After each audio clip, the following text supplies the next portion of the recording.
अति प्राचीन काल में, जब मनुष्य प्रकृति की प्रत्येक शक्ति को देवतुल्य मानकर जीता था, उस समय अरुणावत नामक एक विशाल भूभाग था, जहाँ सूर्यदेव को जीवन, चेतना और सत्य का साक्षात स्वरूप माना जाता था। इसी भूभाग में अरुणपुर नाम का एक समृद्ध नगर बसा था, जिसकी सुबह सूर्य की पहली किरण के साथ जागती थी और संध्या सूर्यास्त के साथ शांत होती थी। लोग सूर्य को केवल प्रकाश नहीं बल्कि आत्मा का पथ प्रदर्शक मानते थे। परंतु जैसे जैसे समय बीतता गया, भौतिक सुखों का प्रभाव बढ़ा। मनुष्य ने सुविधा को साधना से ऊपर रख दिया और धीरे धीरे सूर्योपासना केवल परंपरा बनकर रह गई। लोग देर तक सोने लगे, आलस्य और अहंकार ने कर्म का स्थान ले लिया और तभी अंधकार ने अपना पहला बीज बोया। यह अंधकार केवल आकाश का नहीं बल्कि मन, बुद्धि और आत्मा का था। उसी काल में अरुणपुर के बाहरी छोर पर आदित्य नाम का एक निर्धन किंतु तेजस्वी युवक रहता था, जिसके माता पिता का देहांत बचपन में ही हो चुका था। उसने जीवन को संघर्षों में पिरोया था, पर उसका मन कभी शिकायत से भरा नहीं, बल्कि सूर्यदेव के प्रति कृतज्ञता से भरा रहता था। वह मानता था कि जिस दिन सूर्य उगता है, उसी दिन आशा का जन्म होता है। इसी विश्वास के साथ वह प्रतिदिन ब्रह्म मुहूर्त में उठता, जब पूरा नगर नींद में डूबा होता, ठंडे जल से स्नान कर नदी के तट पर जाता, तांबे के पात्र में जल भरकर उगते सूर्य की ओर मुख करके ओम ह्रीनि सूर्याय नमः मंत्र का जाप करता और जल अर्पित करता।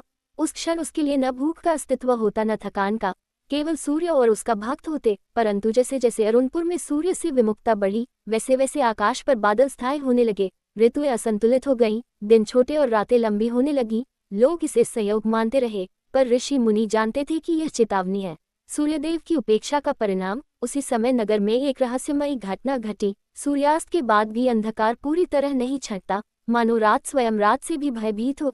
बच्चों के सपनों में डर उतरने लगा, बुजुर्गों की आंखों में चिंता स्थायी हो गई। मंदिरों में भीड़ तो बढ़ी, पर श्रद्धा के स्थान पर मांगों की सूची आने लगी। लोग सूर्यदेव से वरदान नहीं बल्कि सुविधा मांगने लगे।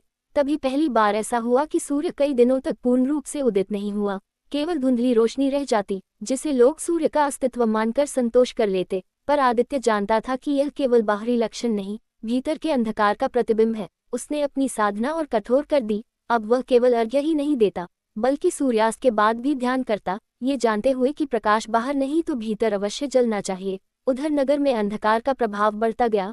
लोग आलस्य में डूब गए, कर्म से भागने लगे, रोग फैलने लगे, चिकित्सक असहाय हो गए। और तभी वह दिन आया जब 7 पूर्ण दिवसों तक सूर्य का दर्शन ही नहीं हुआ। आकाश सदा धूसर बना रहा, मानो सूर्यदेव ने मुख फेर लिया हो। नगर में कोलाहल मच गया, लोग भयभीत होकर इधर उधर भागने लगे। कुछ ने इसे प्रलय का संकेत कहा, कुछ ने देवताओं को दोष दिया, पर किसी ने आत्मचिंतन नहीं किया। उसी समय आदित्य ने उपवास का संकल्प लिया। उसने न अन्न ग्रहण किया न जल, केवल सूर्य मंत्र का जप करता रहा। लोग उसे मूर्ख कहकर हंसते, कहते कि जब सूर्य है ही नहीं तो मंत्र किसके लिए। पर आदित्य का उत्तर सरल था कि सूर्य आंखों से नहीं, विश्वास से देखा जाता है। 7वें दिन जब अंधकार अपने चरम पर था और नगर में भय से लोग घरों में बंद थे, आदित्य नदी के तट पर ध्यान में बैठा था। उसके शरीर में शक्ति क्षीण हो चुकी थी, पर आत्मा दीप्तिमान थी। तभी आकाश में एक सूक्ष्म कंपन हुआ, जैसे ब्रह्मांड ने श्वास ली हो। हवा थम गई, पक्षी मौन हो गए, और एक क्षण ऐसा आया जब समय भी स्थिर प्रतीत हुआ। उसी क्षण आदित्य के अंतर्मन में एक प्रकाश प्रकट हुआ। ये प्रकाश आंखों से नहीं देखा जा सकता था, ये चेतना का प्रकाश था। और उसी के साथ सूर्यदेव की दिव्य वाणी गूंजी, जिसने कहा कि अंधकार बाहर नहीं, भीतर जन्म लेता है, और जो भीतर प्रकाश जगा ले वही सच्चा उपासक है। उस क्षण आकाश में हल्का स्वर्णिम स्पंदन दिखाई दिया, बादल थोड़े थोड़े छंटने लगे। नगर के कुछ लोगों ने पहली बार कई दिनों बाद उजाला महसूस किया, पर यह केवल आरंभ था। सूर्यदेव का पूर्ण प्राकट्य अभिशेष था, क्योंकि यह केवल सूर्य के निकलने की कथा नहीं थी, यह अंधकार के अंत की यात्रा थी, और इस यात्रा की अगली परीक्षा अभी बाकी थी। आदित्य के अंतर्मन में प्रकट हुआ वह दिव्य प्रकाश कोई साधारण अनुभूति नहीं था, वह मानो सूर्यदेव की चेतना का बीज था जो उसके हृदय में अंकुरित हो चुका था। जैसे ही उसने आंखें खोली, उसे लगा कि संसार वही है, पर देखने की दृष्टि बदल चुकी है। नदी का जल पहले से अधिक उज्ज्वल प्रतीत हो रहा था, हवा में एक अजीब सी शांति घुल गई थी, पर आकाश अभी भी पूर्ण रूप से स्वच्छ नहीं हुआ था। बादल छाए हुए थे, मानो अंधकार अंतिम बार अपना अधिकार जमाए बैठा हो। उसी समय अरुणपुर में अजीब घटनाएं घटने लगी। जो लोग कई दिनों से बिस्तर पर पड़े थे, उनके शरीर में हल्की हरकत दिखाई देने लगी। कुछ लोगों ने सपने में एक तेजस्वी रथ देखा जिसे 7 घोड़े खींच रहे थे। बच्चों ने कहा कि उन्होंने अंधेरे में भी सुनहरी किरणें नाचती देखी, पर भय अभी भी समाप्त नहीं हुआ था, क्योंकि अंधकार केवल प्रकृति का नहीं, मनुष्य की प्रवृत्ति का भी था।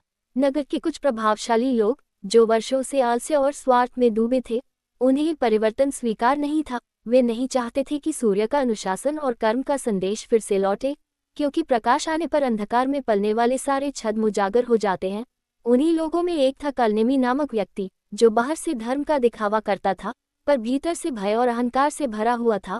उसने लोगों में यह अफवाह फैलानी शुरू की कि जो कुछ हो रहा है वह किसी तांत्रिक शक्ति का प्रभाव है, सूर्यदेव का इससे कोई संबंध नहीं, ताकि लोगों का विश्वास और डगमगा जाए। उधर आदित्य को अब ये स्पष्ट अनुभव होने लगा कि उसकी साधना केवल व्यक्तिगत मुक्ति के लिए नहीं, बल्कि पूरे अरुणपुर के लिए है। सूर्यदेव की वाणी उसके भीतर बार बार गूंजती कि जो प्रकाश भीतर जगा है, उसे बाहर फैलाना ही सच्ची उपासना है। इसी भाव से उसने नगर में जाकर लोगों से कहना प्रारंभ किया कि वे प्रातःकाल जागरें, सूर्य को स्मरण करें, आलस्य छोड़ें और अपने कर्म को शुद्ध करें। कुछ लोग हंसे, कुछ ने अनसुना किया, पर कुछ ऐसे भी थे जिनके भीतर वर्षों से बुझी आशा की लौ फिर से जल उठी। वे आदित्य के साथ नदी तट पर आने लगे, भोर में सूर्य को अर्घ्य देने लगे। भले ही सूर्य पूर्ण रूप से दिखाई न देता हो, लेकिन विश्वास की संख्या बढ़ने लगी, और जैसे जैसे ये संख्या बढ़ी वैसे वैसे आकाश का अंधकार हल्का होने लगा। पर अंधकार इतनी आसानी से हार मानने वाला नहीं था।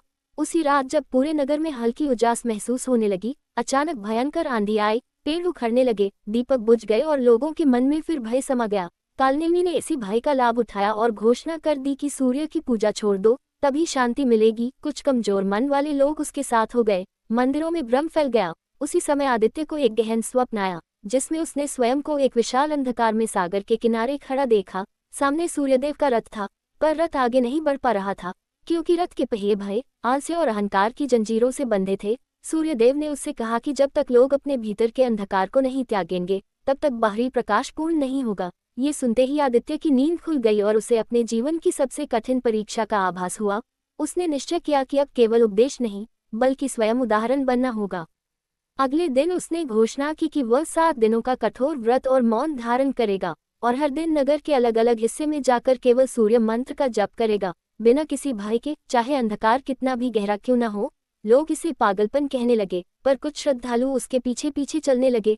पहले दिन जब वह नगर के मुख्य द्वार पर बैठा, आकाश में हल्की लालिमा दिखाई दी। दूसरे दिन जब वह बाजार में जप करता रहा, वर्षों से बंद पड़ी एक वृद्ध की दुकान खुल गई। तीसरे दिन जब वह शमशान के पास ध्यान में बैठा, लोगों ने महसूस किया कि डर का प्रभाव कम हो गया है। चौथे और पांचवें दिन अंधकार और आक्रामक हुआ, मानो परीक्षा और कठिन हो गई हो, पर आदित्य का विश्वास अडिग रहा। छठे दिन नगर के बहुत से लोग स्वयं उसके साथ सूर्य मंत्र बोलने लगे, और 7वें दिन जब व्रत का अंतिम क्षण आया, आकाश में अचानक तेज गर्जना हुई, बादल तेजी से छटने लगे, और पहली बार इतने दिनों बाद सूर्य की स्पष्ट किरणें धरती पर गिरी। लोग आश्चर्य से भर गए, पर यह अभी पूर्ण विजय नहीं थी, क्योंकि सूर्यदेव ने आदित्य के हृदय में ये संकेत दिया कि यह केवल चेतावनी का अंत है। अंतिम अंधकार अभी भी शेष है, जो मानव के भीतर छिपे अहंकार और भय के रूप में जीवित है, और उसका सामना अभी होना बाकी है, क्योंकि जब तक वह अंतिम अंधकार नष्ट नहीं होगा, तब तक सूर्यदेव का पूर्ण प्रकाश प्रकट नहीं होगा। और इसी गूढ़ संकेत के साथ ये दूसरा चरण समाप्त हुआ, पर संघर्ष और साधना की अग्नि अब और भी प्रज्वलित हो चुकी थी। जैसे जैसे सूर्य की किरणें फिर से धरती पर उतरने लगी, वैसे वैसे अरुणपुर के लोगों के मन में आशा की लौ प्रज्वलित तो हुई, पर उसी के साथ भीतर छिपा हुआ अंधकार भी बेचैन हो उठा, क्योंकि प्रकाश के आगमन से पहले अंधकार अपनी पूरी शक्ति से अंतिम प्रहार करता है। ये बात आदित्य भली भांति समझ चुका था। उसे सूर्यदेव के संकेत स्पष्ट होने लगे थे कि असली युद्ध आकाश में नहीं, मानव चेतना में लड़ा जाना है, और इसी चेतना के केंद्र में कालनेमी का भय और अहंकार अभी भी जीवित था। कालनेमी को ये परिवर्तन असह्य लग रहा था, क्योंकि उसका प्रभाव भय पर टिका था, और जैसे जैसे लोग भय से मुक्त हो रहे थे, वैसे वैसे उसका अस्तित्व डगमगाने लगा। उसने नगर में अंतिम भ्रम फैलाने का प्रयास किया और कहा कि सूर्य का लौटना केवल प्राकृतिक संयोग है, इसका श्रेय किसी भक्त या साधना को देना मूर्खता है। उसने लोगों को कर्म से हटाकर पुनः सुविधा और आलस्य की ओर मोड़ने का षड्यंत्र रचा, पर अब परिस्थितियां बदल चुकी थीं। जिन लोगों ने आदित्य के साथ 7 दिनों का जप किया था, उनके भीतर एक नया आत्मा जन्म ले चुका था। वे कालनेमी के शब्दों में छिपे भय को पहचानने लगे। उसी रात आदित्य को एक और दिव्य स्वप्न आया, जिसमें उसने देखा कि एक विशाल पर्वत के भीतर अंधकार का एक स्रोत है, जहां से भय, आलस्य और अहंकार की तरंगें पूरे नगर में फैल रही हैं, और उस पर्वत की चोटी पर केवल वही पहुंच सकता है जिसने स्वयं के भीतर सूर्य को जागृत कर लिया हो। नींद से जागते ही आदित्य को समझ आ गया कि यह उसकी अंतिम परीक्षा का संकेत है। अगले दिन उसने लोगों को बिना किसी डर के सत्य बताया कि अंधकार अभी पूरी तरह समाप्त नहीं हुआ है, और यदि अब भी आत्मचिंतन नहीं किया गया तो सूर्य का प्रकाश फिर से क्षीण हो सकता है। कुछ लोग डर गए, पर अधिकांश लोगों ने उसके साथ चलने का निश्चय किया। पर आदित्य ने स्पष्ट कहा कि यह यात्रा अकेले की है, क्योंकि भीतर के अंधकार से सामना कोई और नहीं कर सकता। ये सुनकर वह प्रातःकाल नगर से बाहर उस पर्वत की ओर निकल पड़ा। मार्ग कठिन था, चारों ओर धुंध और अजीब सी नीरवता थी, जैसे प्रकृति भी उस क्षण को थामे हुए हो। पर्वत की चढ़ाई के साथ साथ आदित्य के भीतर स्मृतियों का सैलाब उमड़ने लगा। उसका बचपन, माता पिता की मृत्यु, भूख, अपमान और अकेलापन सब एक एक कर सामने आने लगे। पर अब वे पीड़ा नहीं, बल्कि साधना बन चुके थे, क्योंकि सूर्यदेव का प्रकाश उसके भीतर हर स्मृति को शक्ति में बदल रहा था। पर्वत की चोटी पर पहुंचते ही उसने एक गहरे गर्त को देखा, जहां से काला धुआं निकल रहा था। वही अंतिम अंधकार का स्रोत था। तभी उस गर्त से एक स्वर गूंजा, जो कालनेमी का ही रूपांतरित स्वर था। उसने कहा कि मैं अंधकार नहीं, मैं मनुष्य का भय हूँ, मैं उसकी कमजोरी हूँ, मुझे नष्ट नहीं किया जा सकता। आदित्य ने शांत स्वर में उत्तर दिया कि भय को नष्ट नहीं किया जाता, उसे प्रकाश से रूपांतरित किया जाता है। ये कहकर उसने आंखें बंद की और सूर्य मंत्र का जप प्रारंभ किया। पर इस बार मंत्र केवल शब्द नहीं थे, वे उसकी पूरी जीवन यात्रा का सार थे। जैसे जैसे जप तेज होता गया, गर्त से निकलने वाला धुआं हल्का होने लगा। पर तभी आदित्य के भीतर एक अंतिम परीक्षा आए। उसके मन में विचार उठा कि यदि वह ये सब छोड़कर सामान्य जीवन जी ले, तो उसे संघर्ष नहीं करना पड़ेगा। यह अहंकार और सुविधा का अंतिम प्रहार था, और उसी क्षण उसे सूर्यदेव की वाणी भीतर सुनाई दी कि प्रकाश का मार्ग सरल नहीं होता, पर वही सत्य होता है। ये सुनते ही आदित्य ने उस विचार को त्याग दिया, और जैसे ही उसने पूर्ण समर्पण किया, गर्त से एक तेज प्रकाश फूटा, जिसने समस्त अंधकार को अपने में समाहित कर लिया।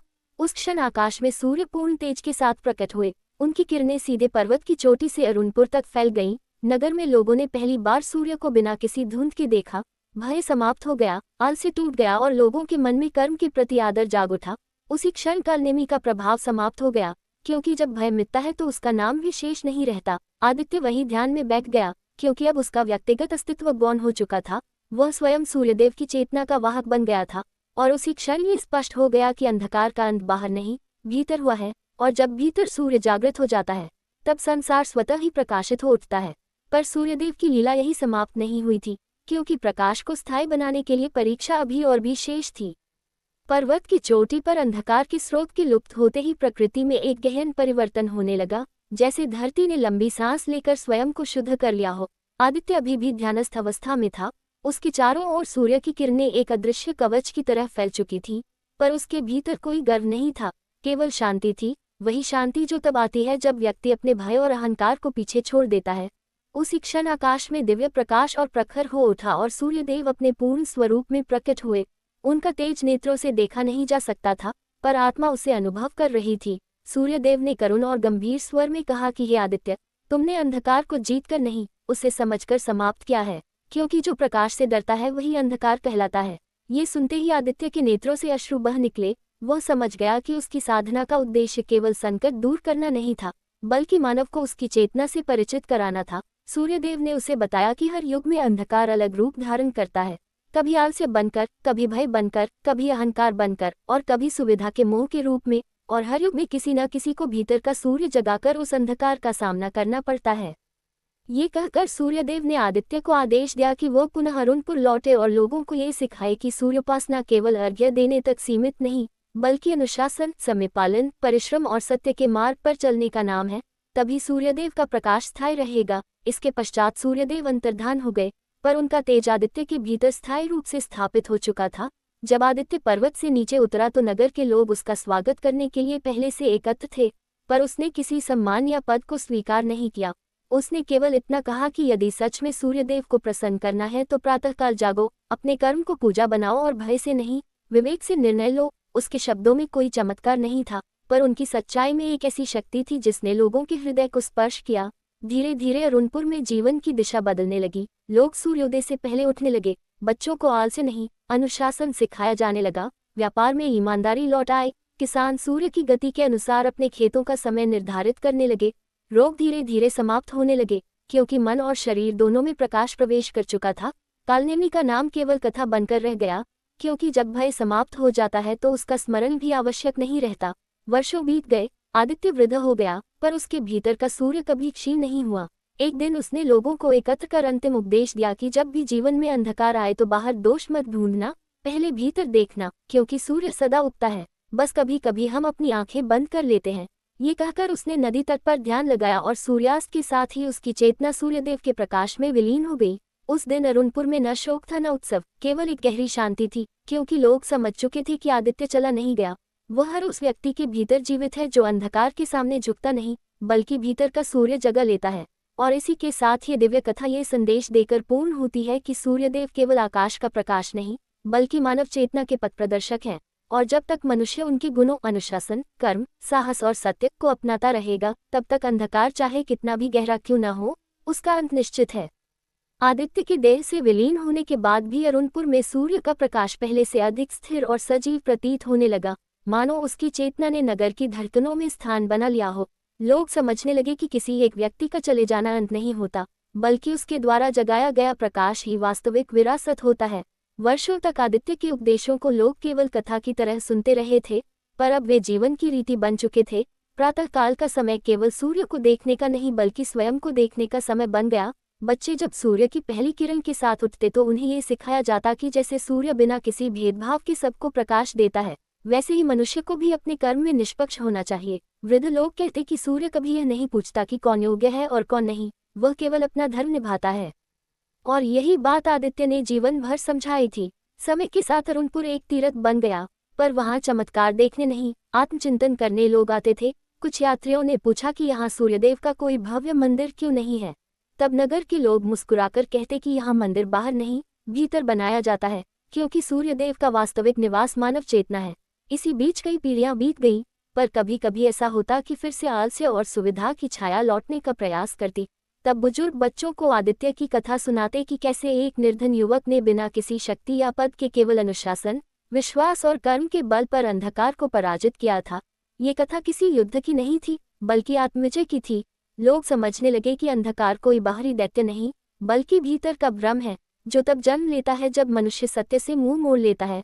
और सूर्यदेव उस सत्य का प्रतीक है जो हर सुबह हमें स्मरण कराता है कि जीवन का अर्थ जागना है, केवल नींद से नहीं, अज्ञान से भी। एक बार दूर देश से आए एक विद्वान ने अरुणपुर में कहा कि हर युग में सूर्यदेव किसी न किसी रूप में अवतरित होते हैं, कभी किसी ग्रंथ के रूप में, कभी किसी गुरु के रूप में, और कभी किसी साधारण व्यक्ति के रूप में जो असाधारण साहस दिखा देता है।